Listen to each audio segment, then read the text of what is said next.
আজ থেকে প্রায় 700 বছর আগে ইতালির একটি ব্যস্ত বন্দরে কিছু বাণিজ্যিক জাহাজ ধীরে ধীরে আসতে লাগলো।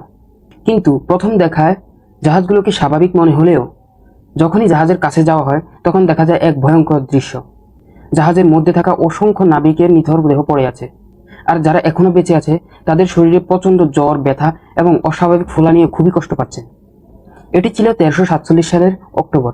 স্থানটি ছিল ইতালির মেসিনো বন্দর। ইতিহাসবিদদের মতে এখান থেকে শুরু হয় ইউরোপের সবচেয়ে বড় মহামারী, ব্ল্যাক ডেথ। তবে কেউ জানতো না এই মহামারীর কারণ কি।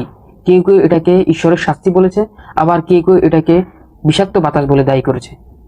কিন্তু আধুনিক বিজ্ঞানের বলেছে এই মহামারীর জন্য দায়ী ছিল ইয়ারসেনিয়া পেস্টিস নামের একটি ব্যাকটেরিয়া, যা মূলত ইঁদুরের শরীরে ফ্লির মাধ্যমে ছড়িয়ে পড়ে। মধ্যযুগের বাণিজ্যিক জাহাজে অসংখ্য ইঁদুর থাকতো।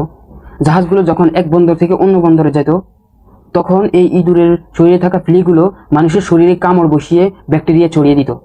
মাত্র 4 বছরের মধ্যে, অর্থাৎ 1347 থেকে 1351 সাল পর্যন্ত এই রোগটি ইউরোপ, পশ্চিম এশিয়া, উত্তর আফ্রিকার মধ্যে বিস্তীর্ণ হয়, অর্থাৎ ছড়িয়ে পড়ে। ফলে অনেক মানুষ এই মহামারীতে মারা যায়। এতে অনেক শহর জনশূন্য হয়ে পড়ে, থেমে যায় কৃষিকাজ, সমাজ অর্থনীতিতে গভীর পরিবর্তন দেখা যায়।